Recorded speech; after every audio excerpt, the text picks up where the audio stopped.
FedEx Flight 705. Positive rate. Gear up, please. A routine trip from Memphis, Tennessee to San Jose, California. Little do the crew know they will soon have to defend themselves against a determined attack intended to kill them all. Flight 705 will never reach its destination.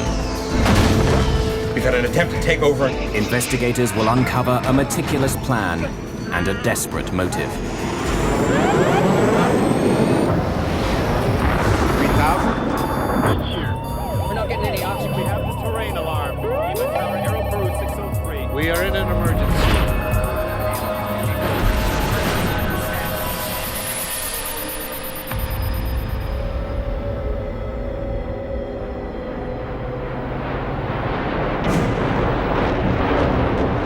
It's April 1994.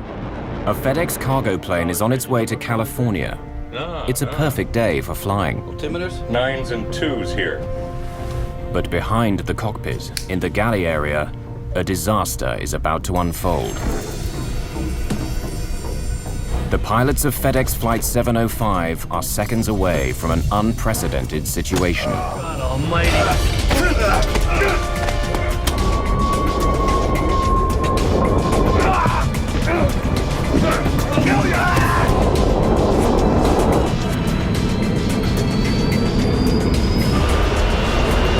Center emergency. He's had an attempted takeover. We need an ambulance, and we need armed intervention. Let me up,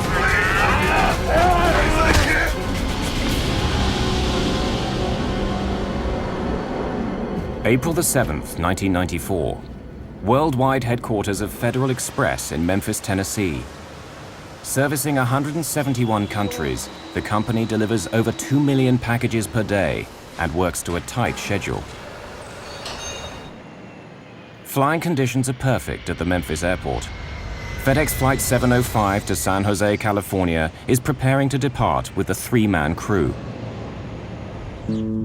Has the afternoon flight to San Jose got any jump seaters on it? None at all? 42-year-old Auburn Calloway is a flight engineer. He hopes to hitch a ride on Flight 705 for pressing personal reasons. Thanks. Employees have the privilege of free rides. They're known as jump seaters. 39-year-old flight engineer Andy Peterson is the first of the flight crew to arrive on the plane. Andy Peterson. Auburn Calloway. He's surprised to find Auburn Calloway on board.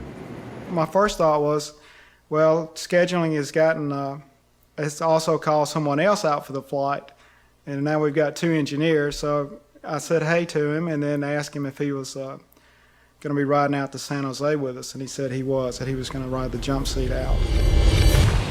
Peterson, a 5-year flyer with FedEx, finds something unusual during his pre-flight check. The breaker switch of the cockpit voice recorder, or CVR, is in the off position. Puzzled, Peterson resets it. The CVR records all in-flight voice communications.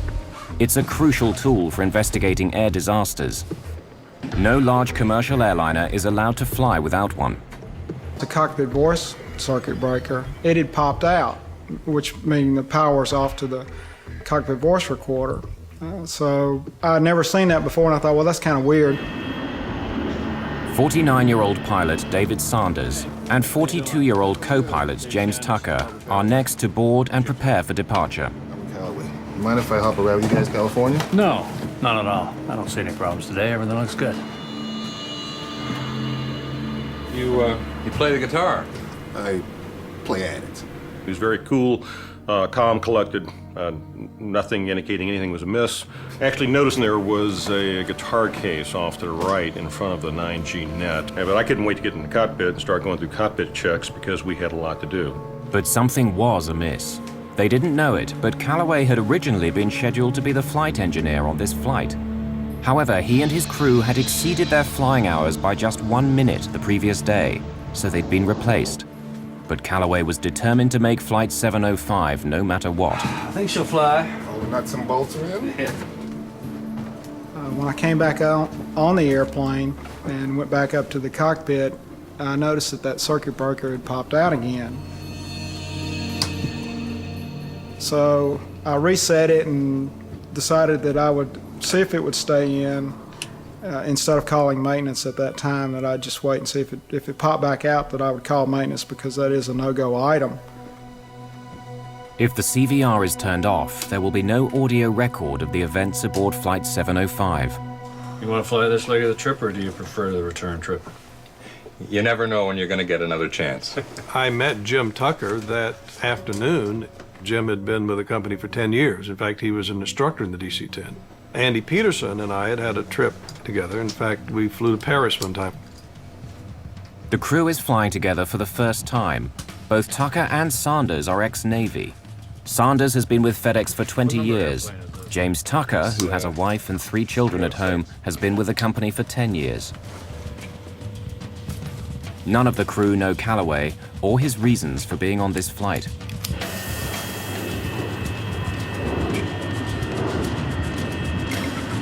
Express 705, heavy runway 27, clear for takeoff. Express 705 cleared for takeoff. Lights if you want them. I mean clocks if you want them. Lights are coming on. We'll get the vertical speed wheel here in a minute. How's the checklist look? All right, before takeoff is complete. Your airplane? Set standard power, please, before they change their mind. Power is set.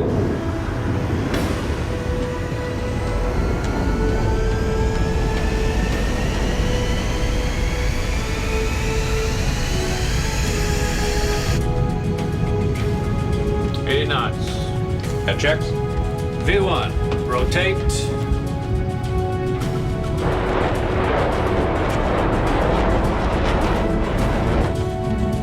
Positive rate. Gear up, please. FedEx Flight 705 is airborne and westward bound. The weather to California is clear, and if all goes as planned, they'll be back home within 10 hours. But back in the cargo area, Auburn Callaway is launching a different plan. A plan he's been shaping and reshaping for several days. Like the brilliant chess player he is, Callaway has thought out all his moves. Being bounced from the crew of Flight 705 today was an unexpected glitch, but nothing he can't cope with.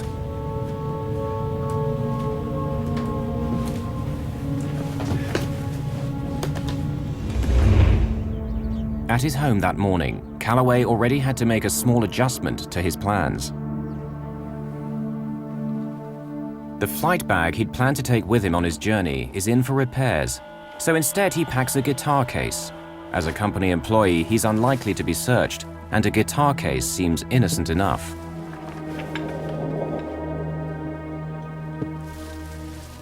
Here you have a man who made some accomplishments that no other African American had ever made. Callaway graduated from Stanford University in 1974. He became a top Navy flyer, then a commercial pilot, but his 5 years at FedEx have been as a flight engineer. He was highly intelligent, a driven person to accomplish goals, and had before him an opportunity of a tremendously positive career. He was married and had children and family, and it just seemed as though he was almost part of the true American dream, just about the American family. Before leaving for the airport, Callaway put some important documents on his bed. Among them, his last will and testament.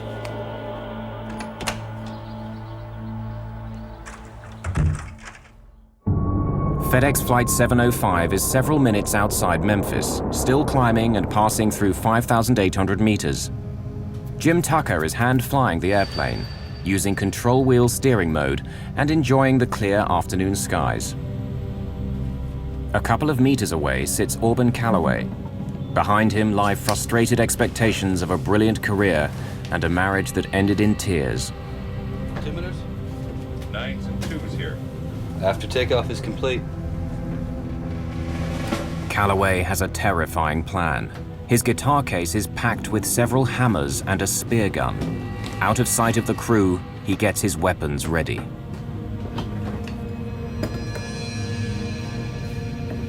To be successful, Calloway will have to act quickly. Speed and strength will be critical. Calloway is a former Navy pilot and a martial arts expert, so speed and strength come as part of the package. The original plan was to take out his original crew, which would have only been 2 individuals. One was a female, much smaller than the crew that he wound up facing on Flight 705. No, I live in Fisherville. Fisherville. Great spot. I had the cockpit door locked open. I noticed that Calloway was walking up into the cockpit. I just caught him out of the corner of my eye and basically saw his, his arm coming up. And I thought, well, he's just coming up to sit and talk with us for a while.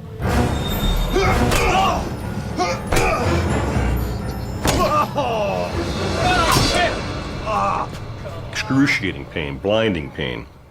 So much, in fact, that I never lost consciousness, but I lost useful consciousness for at least 45 seconds. A blow to the head will rattle the brain. It will shake it enough that the electrical connections momentarily are not working, and it can be anywhere from a complete, irretrievable loss of consciousness to simply a stun, or to what he describes as a period of time where he was somewhat aware of what was going on, but could not respond to it. I was slumped back like this, and he looked, I remember, right in my eyes as he passed over. It was almost probably like, well, the lights are on, but there's nobody home here. This guy is out of action, so I'll move on to the next person. The crew is in shock and confused.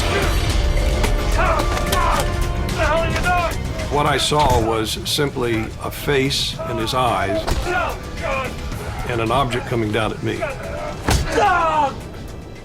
I didn't discern any emotion or hate or anger. I just saw a threat, and I didn't really know what the threat was because it's so shocking. And for a crew member who is a pilot in uniform to attack another pilot is unheard of in the airline industry. Although terribly injured, Peterson and Tucker are still alive. Get him! Get him! Get him! Calloway hurriedly retreats out of the cockpit. Unaware of each other's injuries, the crew starts to mobilize. Calloway has a backup plan. The spear gun stashed outside the cockpit is a deadly weapon. Sit down! Sit down! Get back to your seats! This is a real gun, and I'll kill you! There was a loud ringing in my ear, and I was a little unbalanced. But I saw this spear gun, and I thought, well, the only thing I can do is try to grab it. So I grabbed the spear. It sticks out of the spear gun about, 4 inches or so. So I grabbed it right behind the barbs and tried to hang on to it real tight. Tucker does something that Calloway is not expecting. He pulls back the yoke and puts the plane into a sudden 15-degree climb. It throws the struggling men out of the cockpit into the galley behind. I had already figured out that what I had in my hands is probably one of the best weapons available, and that was the aircraft itself. Tucker has not been just a Navy pilot, but a combat instructor flying A-4s. His fighter pilot experience would prove invaluable in the next few minutes. I was looking at this whole situation as if it was an air combat maneuvering situation. Get him! We're taught in the Navy and in the fighter community as the first thing you want to do is engage the bogey, engage the bad guy. You make him predictable by engaging him, and you use his predictability then against him, and then you kill the bogey. Get him! Get him! Get him! But the co-pilot doesn't stop there. Tucker immediately rolls the massive aircraft to the left in an acrobatic maneuver to try and disarm Calloway. The men roll along the smoke curtain to the left side of the plane.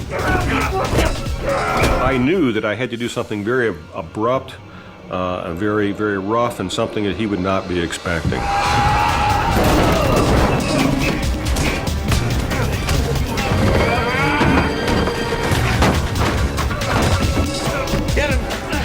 Tucker has no idea whether rolling the plane is helping Sanders and Peterson as they try to restrain Calloway. The fight continues with the men pinned to the left side of the plane. The crew members are rapidly losing blood and strength. Tucker continues to execute the role, all the while trying to maintain a visual reference outside the captain's window. Get him, Andy. I got the airplane. So you roll the airplane over on its back and pull through completely in the vertical. But at this particular point, you know, if I'd rolled the airplane over on its back, I wouldn't really be able to see what I was doing. This is not a bubble canopy that you have over the top. You're actually looking out. It's got expansive windows, but nonetheless, you roll this airplane over on its back, you can't really see that much of what you're doing. So I rolled it to about 140 degrees where I could still see out over the side as the airplane's nose was starting to come through. Tucker rolls the 250,000 kilogram DC-10 to 140 degrees, almost on its back. Commercial aircraft are never meant to roll more than 60 degrees. The men continue their fight on the ceiling of the aircraft. Calloway wrenches the hammer in his hand free and hits Sanders in the head. Tucker decides to pull back on the yoke and put the plane into a steep dive, a risky but cunning move.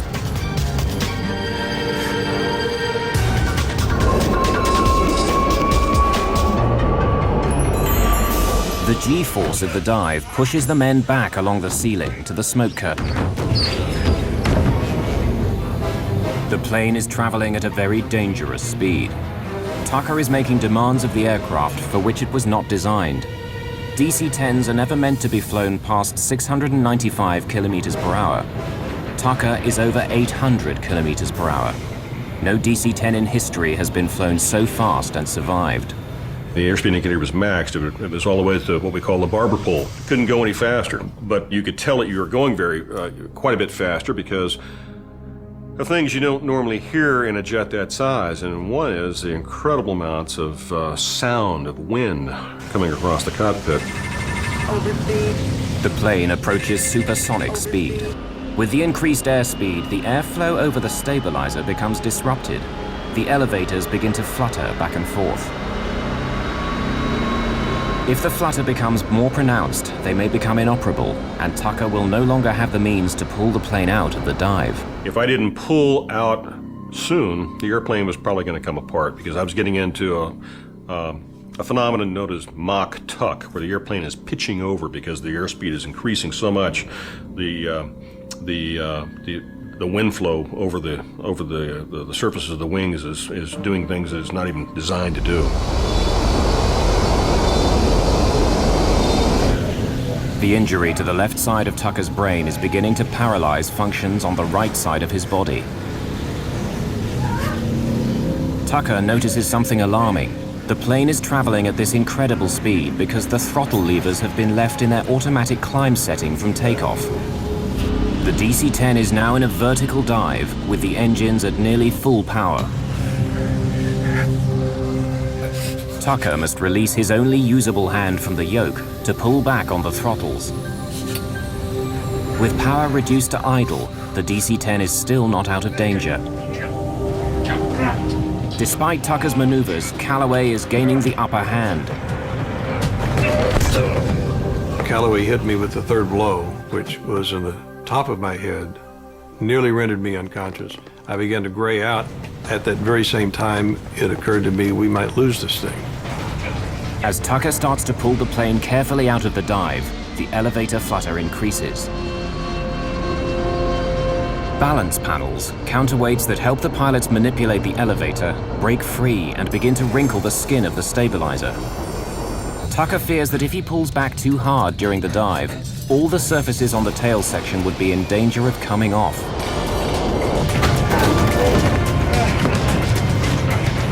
Sanders' strength is nearly spent, and Peterson's head is bleeding profusely from his ruptured temporal artery. Somehow they manage to pin their attacker down. The G-forces began to be reduced as he began to level off from pulling out of the dive. I saw the hammer in Calloway's hand. I then reached for the hammer with both my hands and pulled the hammer out of his hand. Sanders believes this is a turning point. The plane is safe for the moment.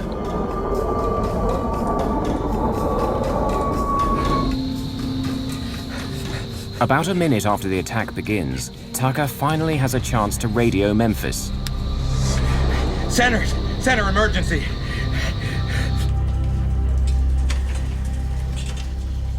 Air traffic controller Kent Fleshman and his trainee receive Tucker's emergency request. Aircraft with emergency, say again. Center. Aircraft with emergency, say again. Listen to me. It's Express 705. I've been wounded. We've had an attempted takeover and Aboard the airplane. Give me a vector, please. Back to Memphis at this time. Hurry. Express 705, fly heading 095 direct Memphis. 095. direct to Memphis. Get me an ambulance and alert the airport facility.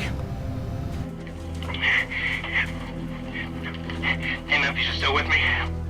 Affirmative 705, descend and maintain 10,000.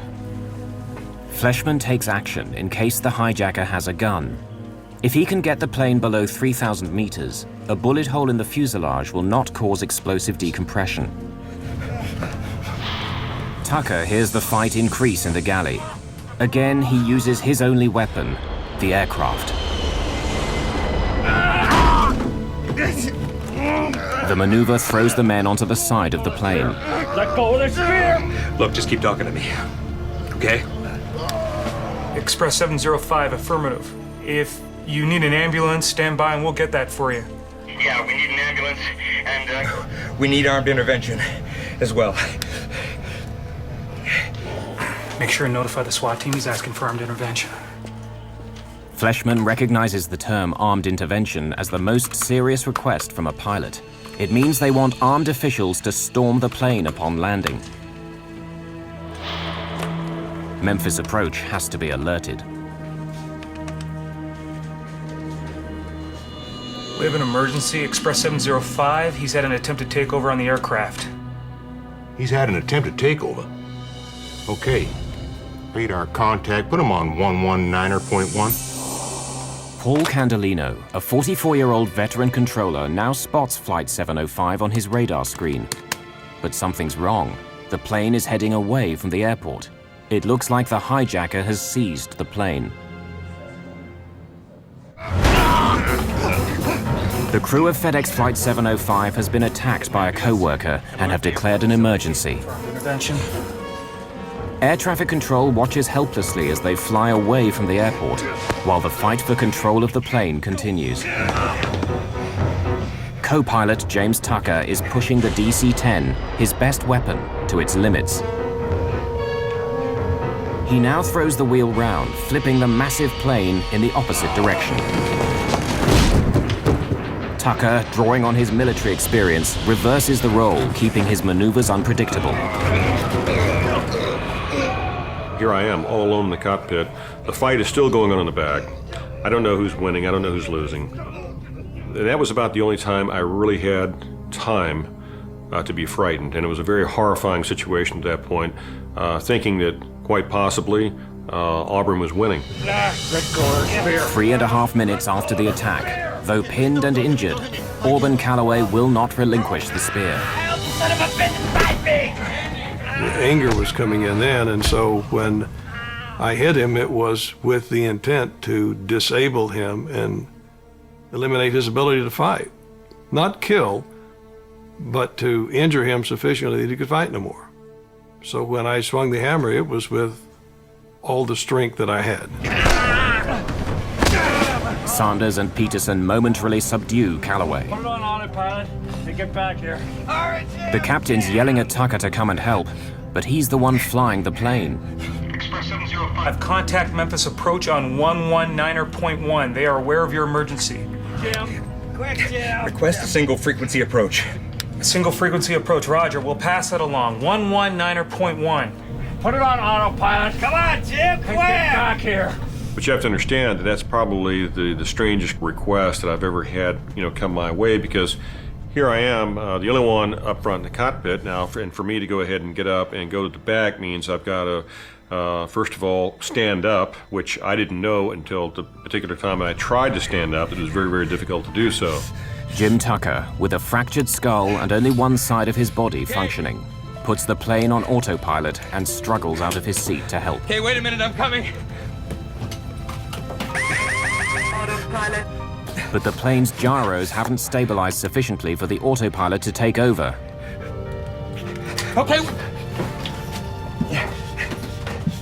Now, no one's flying the plane. 705 Heavy, how do you hear? Paul Candelino tries to establish radio contact with Flight 705, but there's no response. Their radar screens show the aircraft turn to the north, then the west, finally southwest, heading away from the airport. There's only an eerie silence. Anything could be happening on board the plane. As I stepped into the forward cargo area, I was absolutely amazed at what I was seeing. All three of the individuals are completely covered with blood. Auburn Calloway on his back. There are papers everywhere in the back. You can see where the jump seats, which is just a normal commercial airline seat, has had the covers torn off. There's bloody footprints on the top of the ceiling. There are coats that have come out of closets. It's total carnage in the back. Sanders has disarmed Calloway and handed the spear to Tucker. You move, I'll kill you. You keep him contained. I'm going to get the airplane. Go get the airplane. They decide that Sanders, the captain, should fly the plane back to Memphis. You take this. Tucker wants the weapons as far away from Calloway as possible and asks Sanders to take them with him to the cockpit. In an emergency situation, it's expected that the captain of the airplane will fly the airplane. I was in somewhat of a daze because of the fight. I wasn't sure of the direction of the airplane. I wasn't sure of the condition of the airplane, but it appeared to be flying okay. I was bleeding excessively from the top of my head. I couldn't see out of my left eye. I thought the fight was over. I mean, I had hit Calloway 4 times in the head with a 20-ounce framing hammer as hard as I could swing it. He had stopped fighting, and he was bleeding, and he looked like he was severely injured. Tucker can't tell anymore whether his hand is gripping the spear. The blows to his head have caused a blood clot on his brain and have damaged his sense of touch. Let me up! Let me up! I won't fight anymore, please! I can't breathe! Though several gashes have been opened in his skull, Auburn Calloway cannot be trusted. Both pilots know their strength is quickly running out. I can't breathe! Sanders, safely back in the driver's seat, must get the plane on the ground, and fast. Memphis, can you hear me? Is this Express 705 Heavy? 705 Heavy, yes. Express 705 Heavy, Memphis. Roger, I do hear you. You can proceed direct to Memphis if able. Expect runway 9er. The altimeter is 30.29er. You understand we're declaring an emergency. We need security to meet the airplane. We'll stop on the runway if we can. Captain Sanders, without his glasses and with blood dripping into his eyes, thinks that the plane is on a course back to the airport. But it's still heading southwest, away from Memphis at over 550 kilometers per hour. Roger. Express 705 Heavy, is the situation under control or is it still in progress? We appear to have it under control. Candelino wants to warn the pilot, but he's afraid the crew may still be under attack and trying to mislead the hijackers by flying in the wrong direction. Express 705 Heavy, are you able to turn toward the airport? Yeah, give me a vector. 100 Vector Memphis. Sanders takes the plane off autopilot and sets a course back to the airport. We're turning to the airport now. For now, aboard the DC-10, the situation seems under control, but a potential disaster is only moments away. At the Memphis airport, emergency personnel begin to move into position. We need security to meet the airplane. We'll stop on the runway if we can. A FedEx cargo plane is about to land after a would-be hijacker tried to seize control. All members of the crew are badly injured. Paramedic David Teague is one of the first to get the call. They came over the loudspeaker system from the air traffic control center, and I was new to the area, so I wasn't able to understand them real well. But I got the words hijacking and some other stuff, and was advised that there had been a hijacking on an airplane, and then dispatched us out to the runway where the plane was going to be landed. The airplane is heading for the safety of Memphis Airport, but that in itself presents another scary possibility. The aircraft is more than 16,000 kilos over the recommended landing weight, with more than 38,000 kilos of fuel still in its tanks. In most emergency landing situations, there's time and opportunity to dump any excess fuel. But Sanders knows the switches and levers are too far away to access safely. You'd have to get up and go back to the engineer's panel where the fuel dumping switches are and set up the engineer's fuel panel to dump fuel. So it's virtually impossible for, say, the captain to dump fuel while he's attempting to fly the airplane. In the galley, Auburn Calloway still hasn't given up the fight. Calloway drags himself towards the jump seats with Peterson and Tucker on top of him. He hopes to gain enough leverage to get back on his feet, where he'll have an advantage. He was using his thumbs to go ahead and try and push my eyes out, doing everything he possibly could to break Andy and I down as a team. You know, we could handle them together, but we certainly couldn't handle it one-on-one. This is certainly a fight against the clock. Auburn's getting stronger. I know we're getting weaker. I knew if he ever got back in the cockpit, we were history. I just knew we had to keep him, somehow, we had to keep him from getting back in that cockpit. Approaching 7,000 feet, the fight in the back started again. And it was as violent and as loud as when I was in the back in the midst of the fight. It became so violent and loud that approaching 7,000 feet, I decided that I was going to level the airplane, turn on the autopilot, go to the back of the airplane, and kill Calloway. It was so severe, I thought that had to be done. The DC-10 is less than 40 kilometers from Memphis Airport. Is he under control?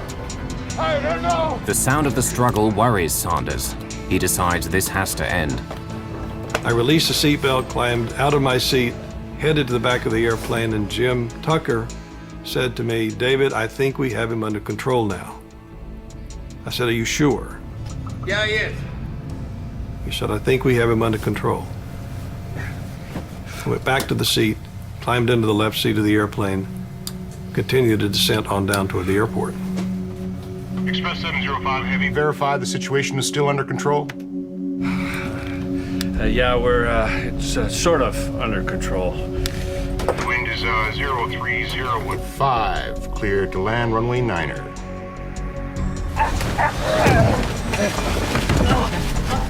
Clear to land? Now Sanders faces yet another possible disaster. The delay caused by getting out of his seat means he's way over the normal approach speed, too high and too fast. He'll not be able to slow the overweight plane quickly enough to land on runway 9er. I'm coming around to 36 left. Runway 36 left is longer at 2,800 meters, but it's perpendicular to his flight path. To land there, he needs to make a series of turns, reasonable maneuvers for a fighter jet or a crop duster, but for an overloaded DC-10 with an injured pilot, nearly impossible. First, he must turn 90 degrees to the right, fly parallel to the runway, and then execute a tight 180-degree turn. Okay, Express 705 Heavy, runway 36 left, cleared to land. Cleared visual approach 36 left. Wind is 050 at 8. Bank angle. Sanders must ignore the computer warnings and push the plane beyond normal operating limits. The plane is nearly on its side. All of a sudden, he just turned it up on his wingtip, looked like a fighter jet, and put it in a real tight turn, and then disappeared down behind the terminal. When he got down low enough, we couldn't see him.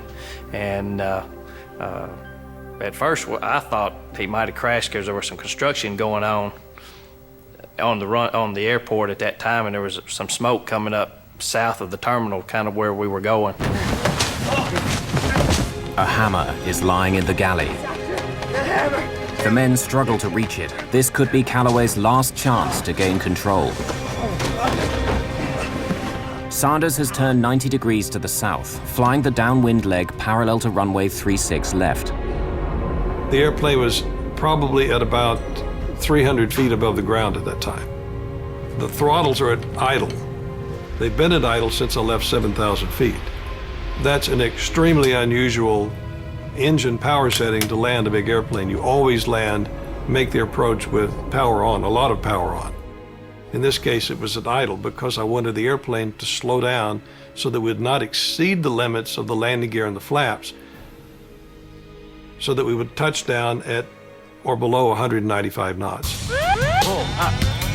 With flaps extended and landing gear down, Sanders is still coming in too fast, and he's being bombarded by computerized auto-warning alarms. The runway is 2,800 meters long. A normal DC-10 needs only 1,900 meters to stop, but Flight 705 is too heavy.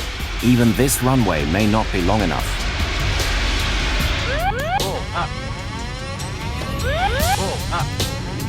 Peterson manages for the first time in the fight to get hold of a hammer, but is extremely weak due to blood loss. You gotta hit him, Andy, you gotta hit him! I was almost like pleading with him, and I told him, I said, Andy, you gotta hit him. He's about ready to, to take us down. And I guess I gave him kind of a blank stare of, what are you talking about? And he looked at me real stern, like a father would look at his son, saying, you've got to do this. And he said, hit him.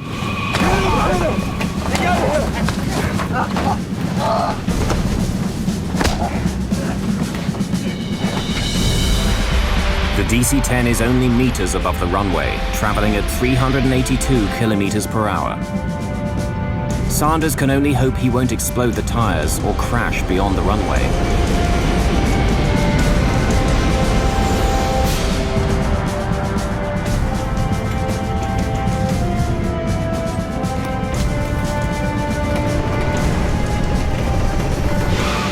Luckily, all 10 tires withstand the landing impact. Captain David Sanders has landed the plane with only 300 meters of runway to spare. The crew of Flight 705 is safely on the ground, but not out of danger.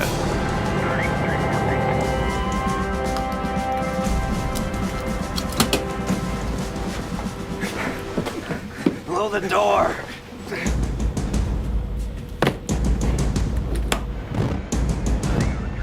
The chute is covered with kind of a talcum powder, so it won't stick when it needs to be deployed, but it made it slick trying to go up. The police and firemen tried to climb up the slide. One fireman made it almost all the way to the top, and I leaned out the door of the airplane and pulled him on board. Who's the bad guy? That's the attacker. There was blood all over the floor, all over the ceiling. The seats in the little area were just covered with blood. You got any handcuffs? If not, you better get some, because that son of a bitch is still dangerous. I need handcuffs. Can you throw me some handcuffs? Teague is thrown a pair of handcuffs.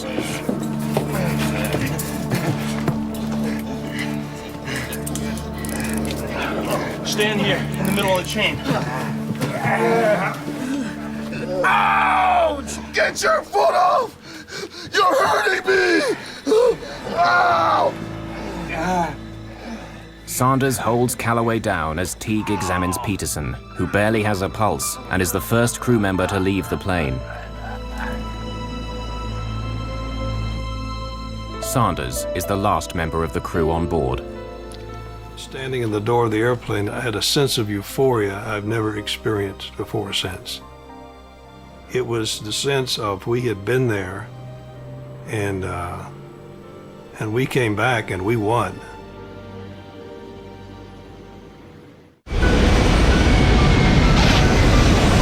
Due to the strength and courage of its crew, a FedEx DC-10 has safely landed back home. The three men have weathered the attack of a co-worker, but they're badly injured. Co-pilot Jim Tucker has bone chips driven into his brain. Flight engineer Andy Peterson's life is in danger from massive blood loss. Both are in critical condition. The wounded men are rushed to the regional medical center at Memphis.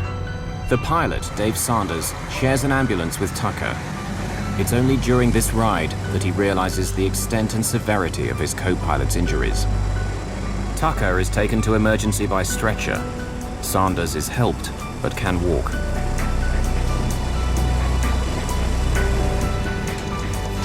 Restrained and under guard, Calloway is also taken to the same emergency facility.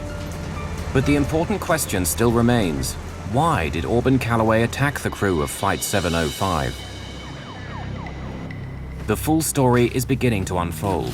Divorced in 1990, Auburn Calloway still tries to support his ex-wife and their 2 children, and wants to secure their financial future. He was very interested in the welfare of his children, very interested that they not live the kind of childhood he had lived. The evidence for a suicidal mission against FedEx grows as investigators search the aircraft and find a letter to Calloway's estranged wife. Dear Pat, I want you and the kids to know that I lived for you. I thought of your welfare every day. Though, for example, how can I guarantee having enough money for Keela and Bernie's Stanford education? He was obsessed with his financial well-being. He was interested in his children.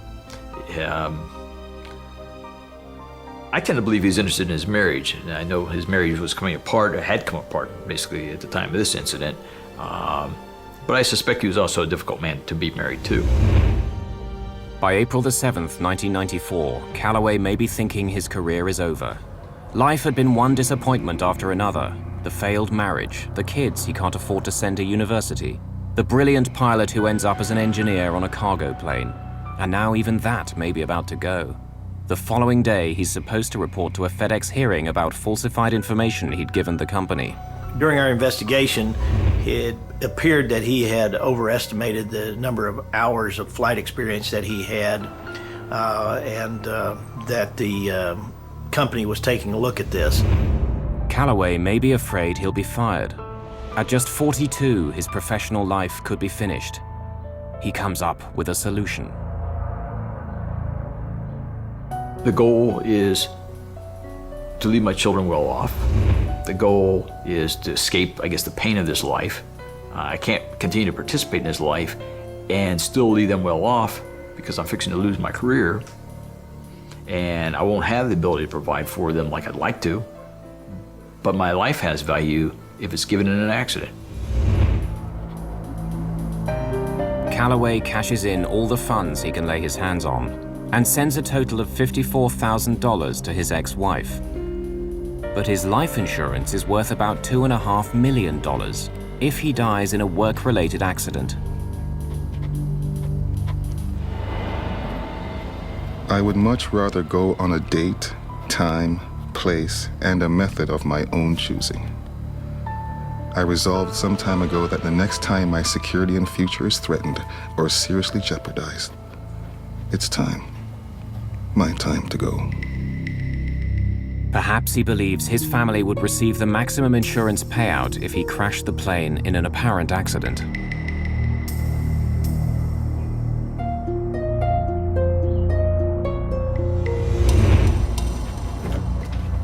If this was Calloway's idea, he was planning it perfectly. He was armed with unusual weapons for hijacking, hammers and a spear gun. After injuring the crew, he could take control of the plane. A bomb or gun could leave traces at the scene of a crash, but if investigators found a spear gun or hammers, it would be very difficult to tie them to an attack on the crew. I believe it would have been impossible to tell the difference in the type of injuries that a hammer would have made with the type of injuries that you might sustain in a large crash.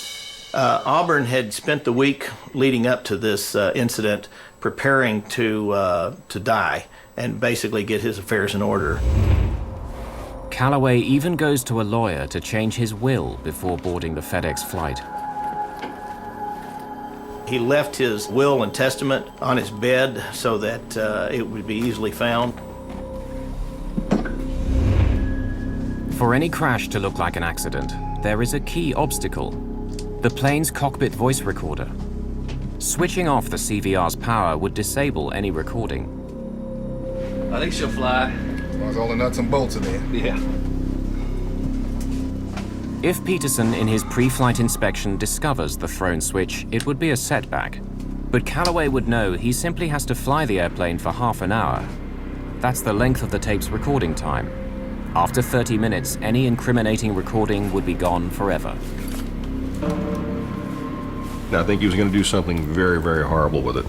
Something along the lines of what we've seen on 9/11.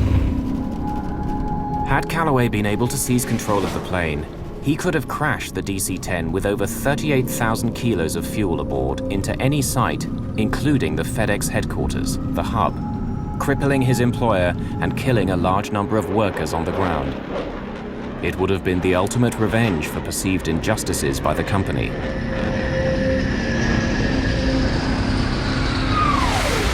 The company may never have figured out exactly why that airplane crashed back into the hub. Well, after 9/11, there were a lot of improvements to our security program, both in the United States and worldwide. Our cockpit crew members are the most highly checked and monitored group of people in the world. I only know of this one incident in my 46 years of aviation experience where a crew member was involved in something like this. The flight of FedEx 705 took about 30 minutes, but the impact it had will last for years. He was convicted of attempt aircraft piracy, an offense that carried a minimum of 20 years confinement and up to life in prison. Although Auburn Calloway pleaded temporary insanity at his trial, the jury didn't believe him and found him guilty. On August the 11th, 1995, he was sentenced to life imprisonment in a federal penitentiary. He has no chance of parole. The pilots on Flight 705, they are the real heroes. It is amazing that they were able to do what they did, given the injuries that were inflicted upon them.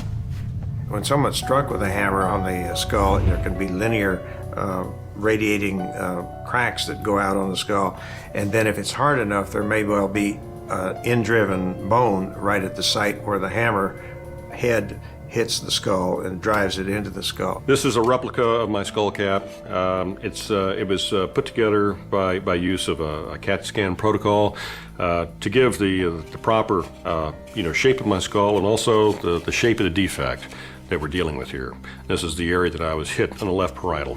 For a year and a half, I was actually walking around in this configuration. It took 2.5 years to recover completely because I had to learn how to walk, talk, and chew gum all over again. I had 3 major operations. I operated on him twice more after his initial injury and then followed him through his rehabilitation.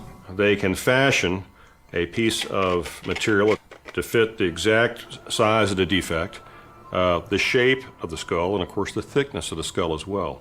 It's a blown acrylic called an HTR, or hard tissue replacement. He had difficulty with speech, difficulty with sensation and motor strength on the right side, and he came back to where he can now probably, if he wanted to, break my fingers with a handshake. On May the 26th, 1994, the crew of FedEx Flight 705 was awarded the Airline Pilots Association Gold Medal Award for heroism, the highest award a civilian pilot can receive. However, because of the legacy of their injuries, none of the crew has been certified as medically fit to fly commercially. I always thought, I'm going to fight, I'm going to overcome this thing. Except that that's when they found out that I had a slight seizure disorder. I'm seizure-free, but it's because I had to take medication.